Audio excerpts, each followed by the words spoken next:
안녕하세요. 셀리나입니다. 오늘도 좋은 책과 함께하는 시간 찾아와 주셔서 고맙습니다. 오늘 제가 읽을 책은요, 부모 학교라는 제목의 책이에요. 게리 토마스라는 분이 쓰신 책이고요. 인생 학교 5번째 이야기입니다. 책 뒤에 보면 어떤 책들을 쓰셨는지 볼 수 있는데요. 연애학교, 결혼준비학교, 행복한 결혼학교, 부부학교, 부모학교, 다양한 종류의 인생 학교를 책으로 쓰셨어요. 다른 책들도 좀 관심이 많이 가시죠. 저는 나중에 이 부부 사랑 학교를 한번 또 읽어보면 어떨까라는 생각도 했습니다. 자, 책 제목이 부모 학교예요. 그런데 영어로는 Scared Parenting이라고 되어 있어요. 아이를 양육하는 게 얼마나 두렵고 무서운 일인지 짐작할 수 있는 그런 책의 제목인 것 같습니다. 여기 보면 자녀 양육은 놀라운 축복이다. 자녀를 기르며 우리 영혼도 아름답게 빚어진다 라고 되어 있어요. 자녀를 양육하는 과정 속에서 부모가 성장하는, 어떻게 부모로서 변해갈 수 있는지, 잘할 수 있는지 그런 부분들을 다루는 책이었어요. 이 책은요. 그래서 부모들이 정말로 배울 수 있는 부모 학교라는 생각이 들었습니다. 네, 그리고 저는 크리스찬이에요. 이 책의 내용은, 주된 내용은 성경을 바탕으로 되어 있어요. 하나님 말씀 중심으로 책이 이루어져 있어서 저는 더 와닿고 많이 배우게 되는 부분이 있었습니다. 하지만 크리스찬이 아닌 분들이 이 책을 읽으셔도 똑같이 많이 배우고 감동받고 훈련될 수 있는 그런 책이라는 생각이 들었어요. 뒷부분에 제가 먼저 살짝 읽고 책을 읽어볼까요? 자녀 양육은 영성훈련의 명문학교다. 결혼이 하나님의 비밀스러운 축복이듯이 자녀는 하나님의 놀라운 계획이며 선물이다. 이 책은 자녀 양육에 대한 자신감을 회복시키고 자녀를 주신 하나님의 계획 속에 감추어진 놀라운 사랑으로 부모됨의 감격과 기쁨을 흠뻑 느끼게 한다. 네, 책에 대한 기대감이 좀 생기시나요? 제가 좋았던 부분들 골라서 같이 한번 읽어보도록 하겠습니다.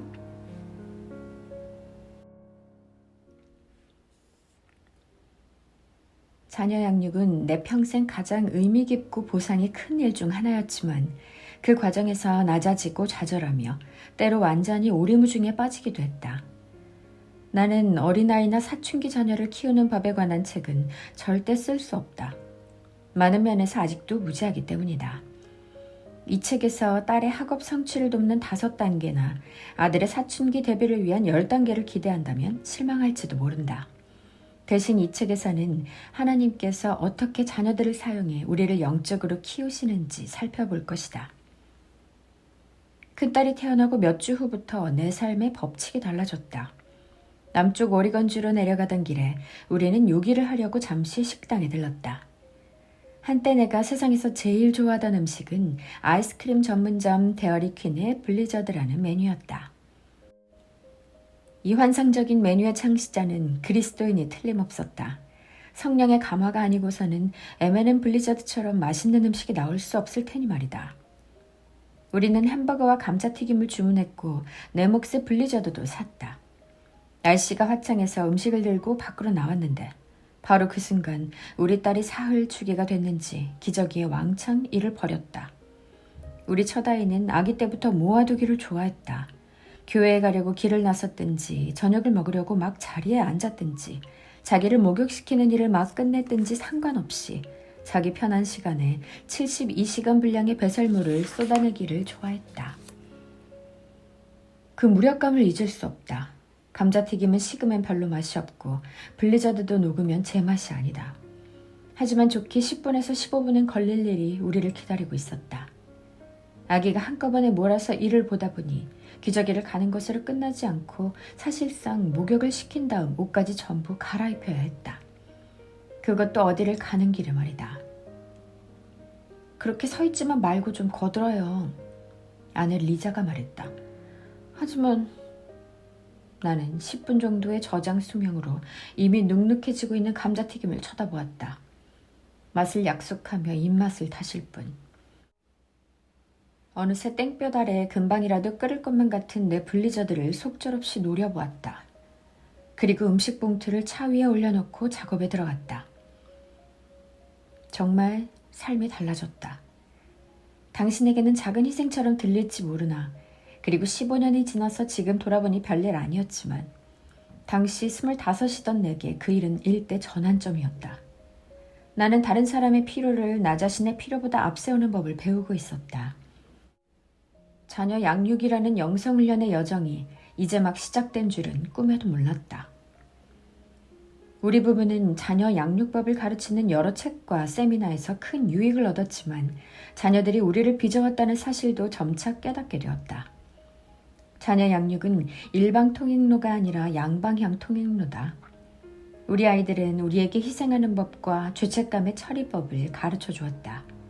우리에게 경청의 기술을 터득하게 했고 우리로 무릎 꿇고 기도하게 했다. 웃는 법과 슬퍼하는 법과 용감하게 사는 법을 보여주었다. 그리고 우리보다 크신 분께 의존할 수밖에 없는 우리의 부족함과 필요를 절감하게 해주었다. 영성훈련에서 내가 아는 가장 영향력 있는 일 중 하나는 자녀 양육의 경험이다.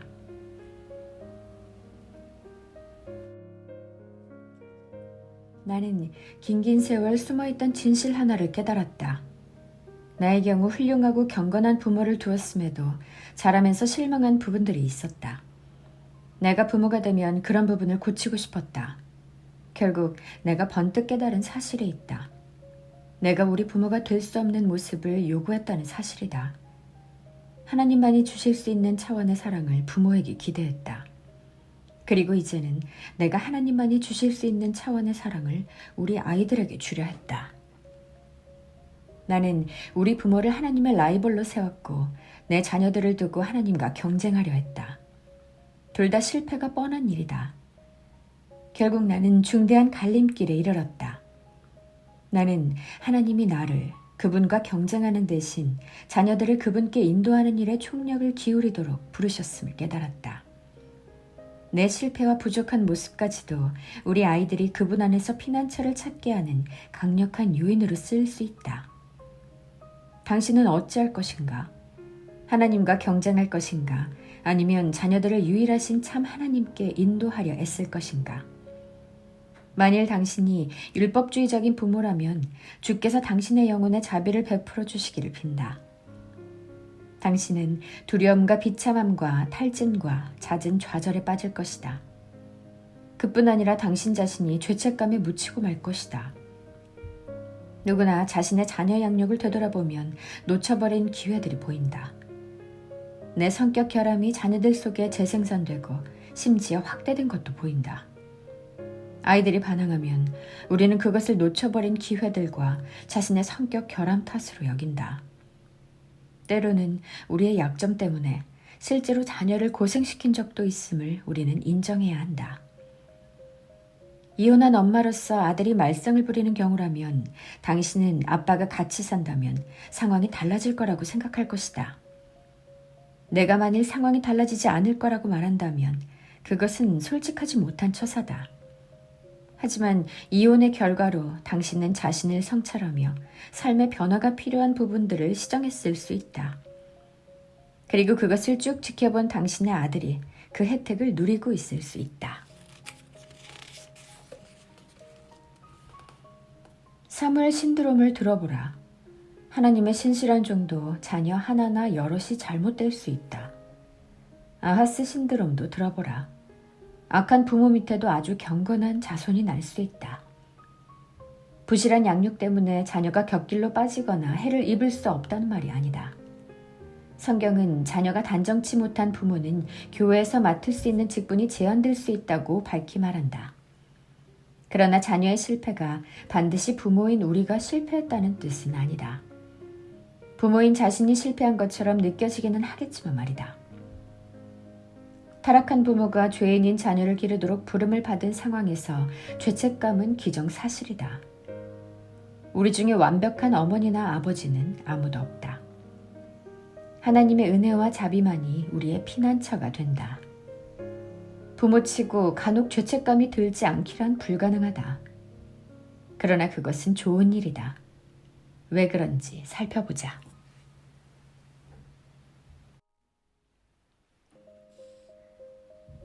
죄책감은 우리가 하나님을 바라보게 한다. 때로 부모인 우리는 몇 가지 기본적인 사실을 환기할 필요가 있다. 첫째, 우리는 하나님이 아니다. 우리는 더러 기회를 놓친다. 피곤해진다. 자신의 유혹과 단점 때문에 심란해질 때도 있다. 자신의 건강 문제, 직업 문제, 사역의 직분 때문에 부모로서 비전이 흐려질 때도 있다. 우리는 지혜가 부족하고 일정량의 수면이 필요한 인간이기에 자녀들에게 하나님이 될 수 없다. 우리 중에는 부모에게서 자녀 키우는 법을 배우지 못한 사람들도 있다. 부성이나 모성의 본보기를 보여준 자상한 부모가 없었을지도 모른다.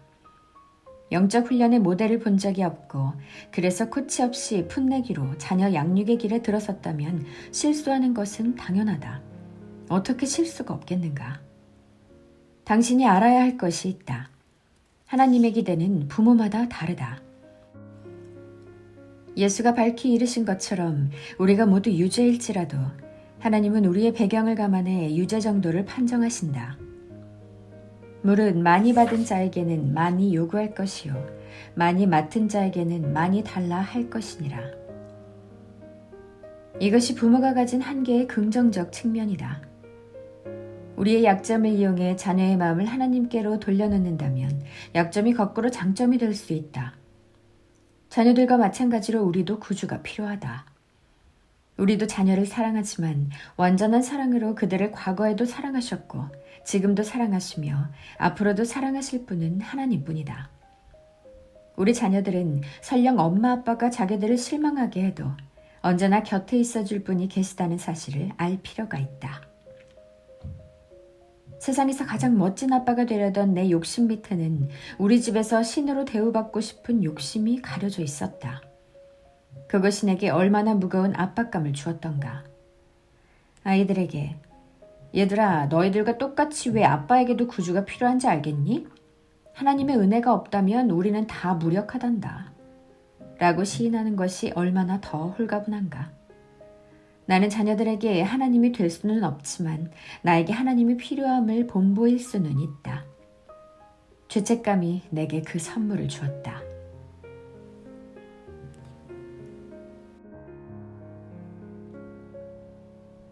언제나 내일이 있다.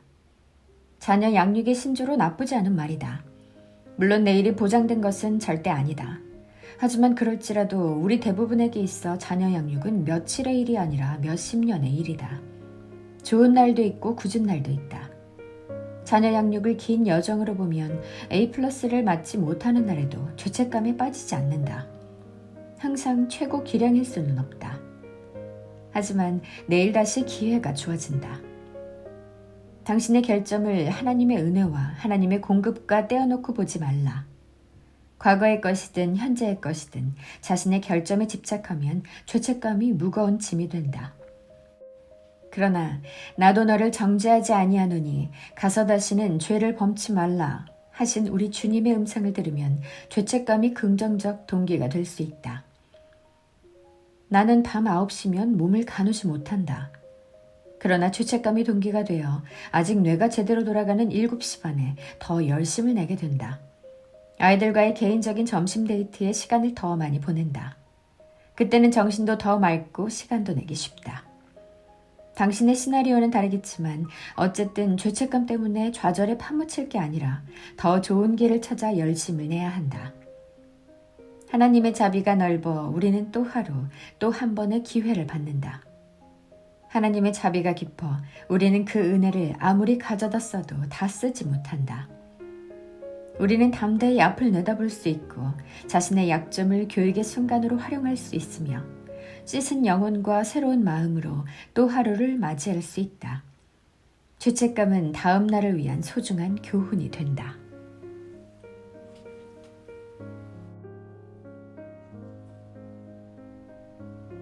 하나님은 당신의 자녀들도 예뻐하시지만 당신도 끔찍이 여기신다.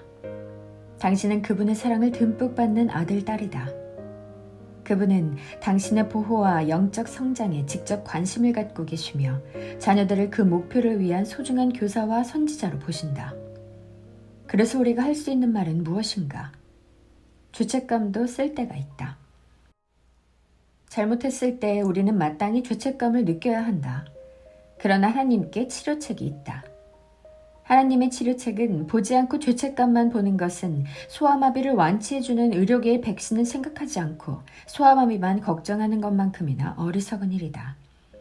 정당하든 아니든 죄책감은 우리에게 낙심과 좌절을 주고 우리를 나약하게 할 수 있다. 그러나 그리스도의 십자가 사역으로 용서되고 세례받고 심지어 성화된 죄책감은 우리에게 의욕과 힘을 주며 초점을 잃지 않게 해준다. 이런 맥락에서 죄책감은 자녀 양육의 신성한 과업에 임하는 우리에게 사실상 종의 역할을 할 수 있다. 하나님은 부모의 동기를 보신다. 어느 젊은 아빠가 저녁마다 똑같이 하는 일이 있었다. 그는 부엌으로 들어가 찬장을 열고 유리잔을 하나 꺼냈다. 그리고는 저쪽 찬장으로 가서 쿠키병을 꺼내 쿠키를 두세 개 끄집어내서는 접시 위에 놓았다. 그리고는 냉장고로 가서 우유를 꺼내 기다란 유리잔에 부었다. 그 다음에는 거실로 들어가 평소 즐겨 앉는 의자에서 우유와 쿠키를 맛있게 먹곤 했다. 그날 저녁에도 어김없이 그 의식을 행하고자 부엌으로 향하던 중이었다. 그런데 자기보다 먼저 부엌으로 가고 있는 3살배기 아들이 보였다. 아이의 얼굴에는 결연한 표정이 묻어났다. 아빠는 아는 척하는 대신에 보이지 않게 서서 아들이 무엇 때문에 저리도 결연해 보이는지 지켜보기로 했다. 아이는 서랍을 여러 개 뽑아 계단처럼 밟고는 찬장으로 기어 올라갔다. 평소 금지된 일이었다. 이어 아이는 옆쪽으로 쭉 걸어가서는 역시 절대 안 되는 일, 위쪽 찬장 문을 열었다. 그리고는 손을 넣어 유리잔을 하나 꺼냈는데 그 과정에서 유리잔 몇 개가 넘어졌다. 아이는 잔을 내려놓고 찬장에서 훌쩍 뛰어내리더니 다시 잔을 집어 부엌 바닥에 놓았다. 그리고는 냉장고로 걸어가 우유를 꺼내 잔에 부었다. 조막손으로 너무 버거웠던지 우유는 콸콸 쏟아져 잔에 철철 넘쳤다. 아이는 쏟아진 우유를 소매자락으로 훔쳤다. 그러더니 아이는 우유를 거기 놓고 다른 찬장으로 걸어가 쿠키병을 꺼냈다. 엄격히 금지된 일이었다. 허락 없이 쿠키를 꺼내서는 안 된다는 것을 아이도 알고 있었다. 그래도 아이는 손을 넣고 쿠키를 꺼내는데 여러 개가 더 밖으로 딸려 나왔다. 아이는 여분의 쿠키를 병에 도로 넣고는 우유에 젖은 소매자락으로 가루를 훔쳤다. 이때 아빠가 아들을 말리려고 걸어 나왔다. 아들은 함지박만한 미소를 지으며 인사를 건넸다. 아빠, 쿠키 여기 있어요. 아빠 사랑해요. 이 이야기에서 당신이 아빠 입장이 아니라 아들 입장이 되어보기 바란다. 우리는 하늘 아버지를 섬기려 하되 그 과정에서 많은 실수를 범하는 어린아이다.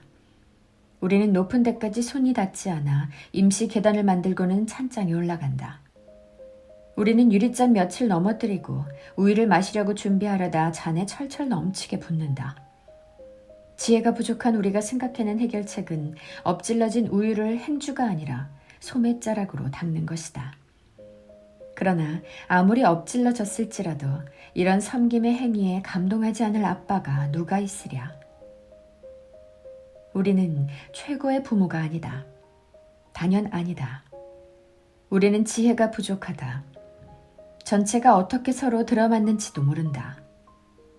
우리는 실수하고 엎지른다. 하는 일마다 잘못할 수 있다. 그러나 하나님은 아버지의 흐뭇한 눈빛으로 우리를 바라보신다. 우리 눈에는 연약함이지만 하나님은 겸손함을 보신다.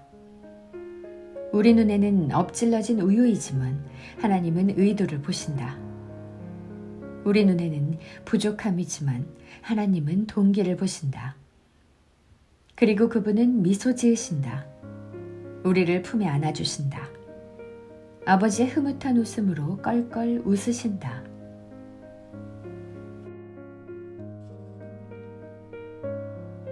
때로 하나님은 우리 아이에 대해 내가 놓치고 지나가는 일을 귀뜸해 주신다. 이런 계시를 받고서 나는 감히 우쭐해질 수 없다. 반대로 지금 보니 이렇게 뻔한 것을 애초에 놓쳤으니 오히려 마음이 겸허해진다. 경청은 자녀 양육을 수행함에 있어 내가 철저히 하나님께 의존적인 존재임을 일깨워준다. 그분이 깨우쳐 주시지 않으면 나는 완전히 길을 잃을 것이다. 때로는 경청이 좋은 쪽으로 괴롭게 느껴질 수도 있다. 나는 하나님이 질문으로 나를 부드럽게 바로잡아 주실 때가 많음을 깨달았다. 이런 내용으로 질문하신 적도 있다. 올여름 너는 정서적 에너지를 사춘기 딸아이의 마음을 알아가는데 더 많이 쓰고 있느냐? 아니면 내 골프 실력을 높이는데 더 많이 쓰고 있느냐? 하나님은 시간이나 돈을 말씀하시지 않았다. 그 둘이라면 나도 변호가 가능했다. 하나님은 내게 내 정서적 에너지의 초점을 생각하게 하셨다. 내 생각과 대화의 주는 무엇인가? 이 부드러운 도전은 역설적으로 내게 커다란 위로가 되었다. 내가 곁길로 빠지려 할 때 하나님이 조용히 알려주신다는 확신을 가지고 살면 은근히 마음이 든든해진다.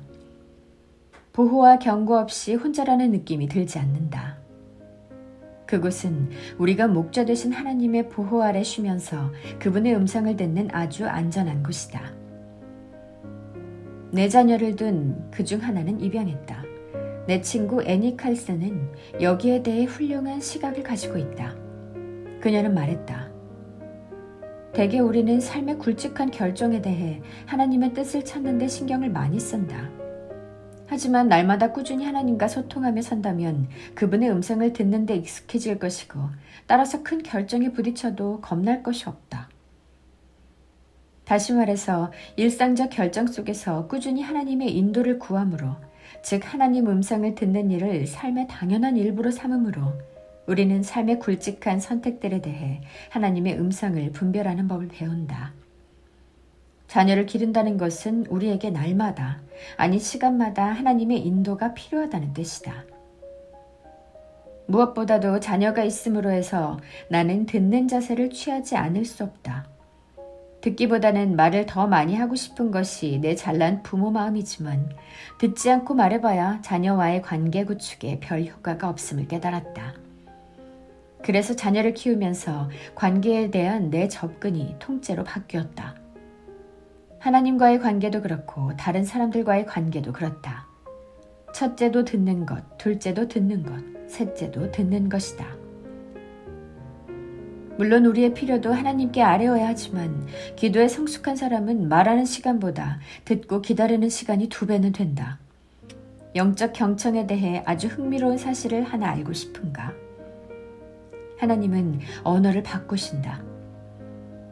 때로 그분은 성경을 통해 말씀하신다.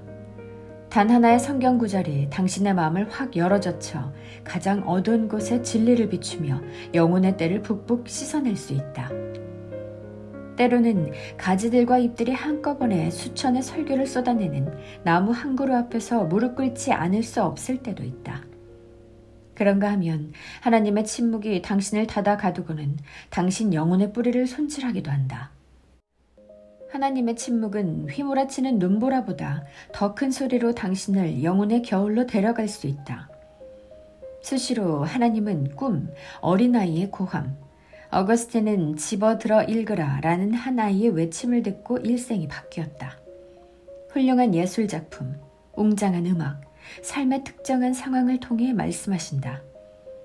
어느 경우든 인생의 여러 단계인 유아기, 아동기, 사춘기, 성인기를 지나는 자녀들의 말을 들어주는 데 필요한 기술들이 곧 하나님을 향한 우리의 영적 감수성을 다듬어주는 기술이다.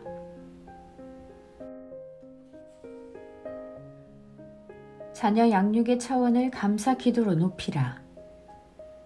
대다수 부모가 자녀를 위해 기도하는 것은 2가지다.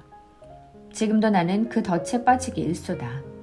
우리의 첫 번째 기도는 대개 하나님 아이들을 지켜주세요 이고 다음 기도는 하나님 아이들을 변화시켜주세요 이다.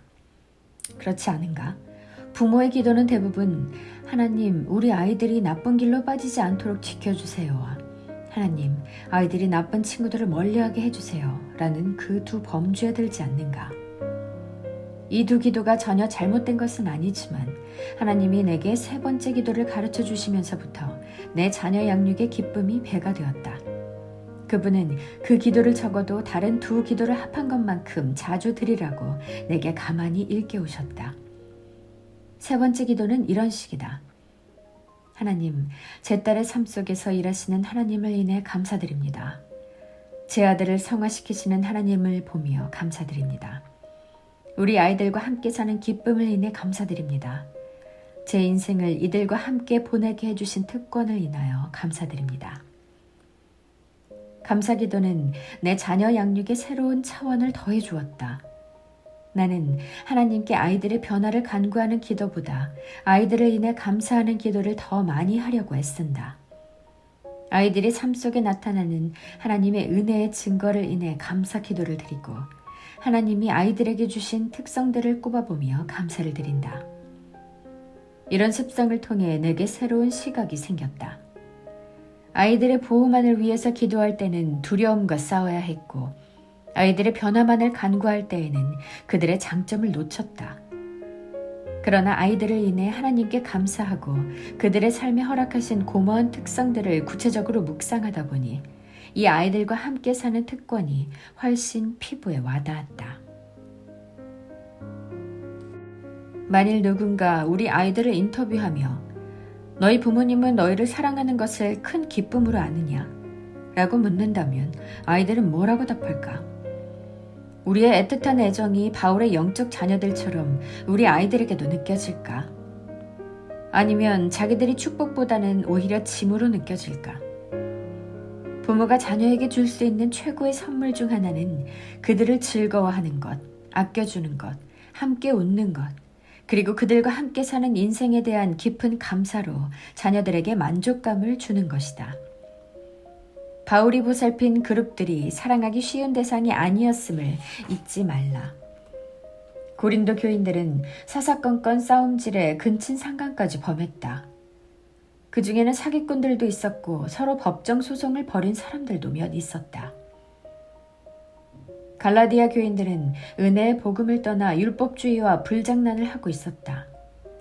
빌립보 교인들은 바울이 마치 남매 간의 싸움을 중지하는 부모처럼 사사로운 분쟁을 조정해야 했다. 데살로니가 교회에는 아주 나태해진 사람들이 많았던 모양이다. 참을성 많은 사도가 그들에게 게으름을 떨치라고 몇 번이나 경고해야 했다. 그러나 이들 교회들의 고전과 단점에도 바울은 그들을 사랑하는 것을 큰 기쁨으로 알았다.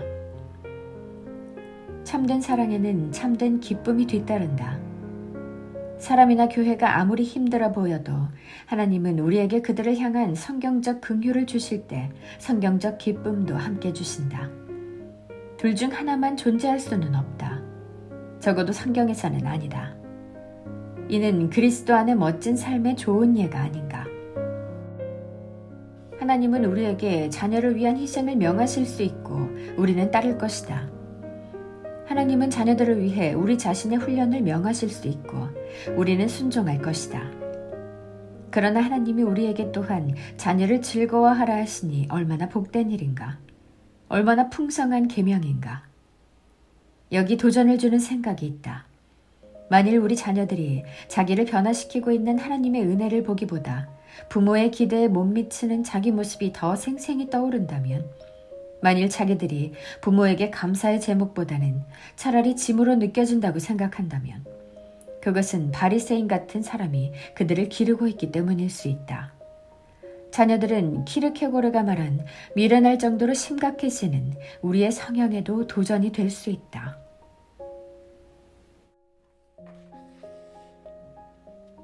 그리스도인인 우리에게는 하나님이 종국에 우리 자녀들을 치료해 주신다는 하나님의 확실한 약속이 있다. 천국에 갈 때까지 치유가 없을 수 있으나 결국은 이루어진다. 이것은 하나님의 길을 설명하려는 것과는 다르다. 그분의 길은 설명 불가능해 보일 때가 많다. 심지어 성품도 이유가 될 수 없다. 나는 하나님이 시련을 사용해 성품을 빚으시고 우리에게 교훈을 가르치시며 우리 영혼 안에 더 깊은 작업을 행하신다고 열심히 가르쳐왔다. 또 그렇게 간절히 믿지만 개인적으로 우리 아이가 고난을 면할 수 있다면 차라리 나는 약간 덜 성숙한 모습으로 죽고 싶다. 바울이 로마 교인들에게 우는 자들과 함께 울라 라고 권한 데는 그만한 이유가 있다. 이런 말과 같다.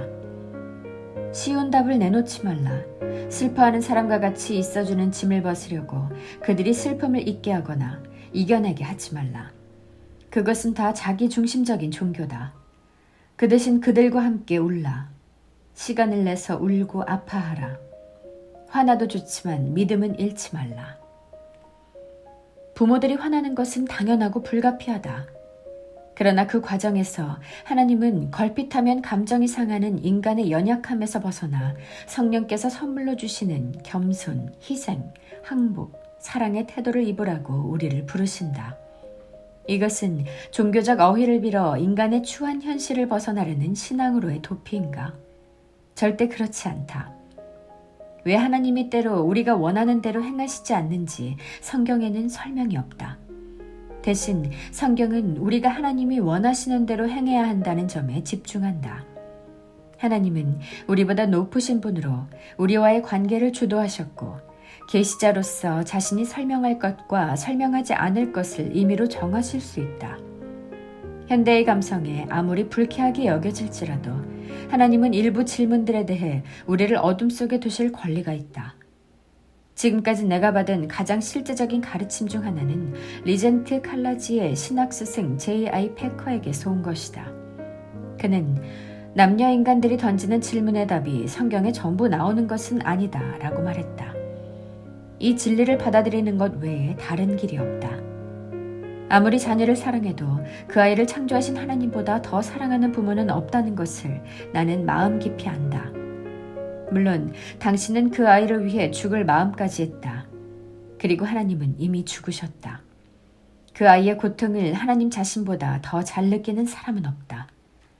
잠자리에 들 때 당신은 아이의 시련을 잊어버리지만 하나님은 아예 주무시지 않는다. 그 아이의 공경은 항시 그분 앞에 있으며 주님은 단 한 번의 통증도 놓치시는 법이 없다. 그분은 모든 신음을 들으시고 모든 눈물방울을 세시며 모든 경련을 보고 계신다. 때로는 그렇게 보이지 않을 수 있지만 하나님은 역사상 어떤 부모의 사랑이나 보호보다도 더 사랑하시고 보살피신다.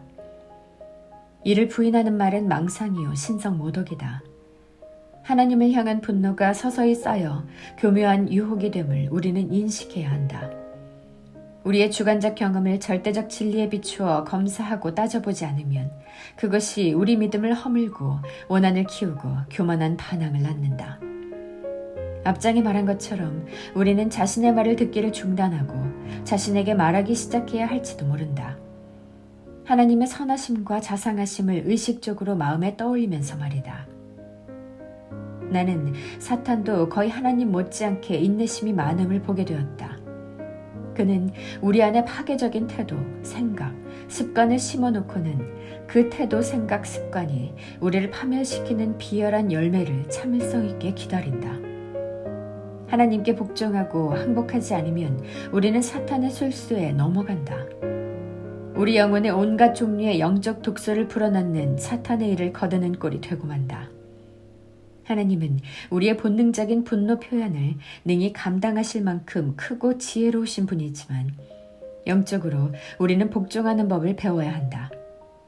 하나님이 나보다 더 많이 아심과 내가 원한다고 해서 그분이 내게 설명하실 의무가 없음을 우리는 인정해야 한다. 우리의 영적 여정의 이 구간은 안개 속 운전에 견줄 수 있다. 이전표도 보이지 않고 제 방향으로 가고 있는지조차 확실치 알 수는 없지만 희미한 시계를 벗어나는 유일한 길은 불확실한 상태를 뚫고 지나가는 것뿐이다.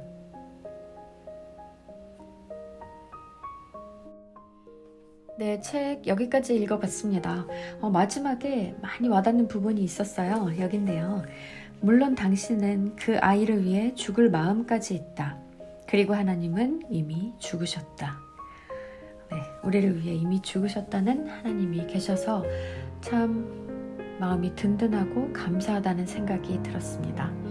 네, 부모 학교 이 책을 통해서 부모로서 성숙하고 많이 배울 수 있는 기회가 됐으면 좋겠어요. 저도 그런 마음이 들어서 참 감사한 책입니다. 네, 그러면 오늘 책 여기까지 읽어봤고요. 다음에 또 좋은 책 가지고 찾아올게요. 아이들 많이 사랑해주세요. 고맙습니다.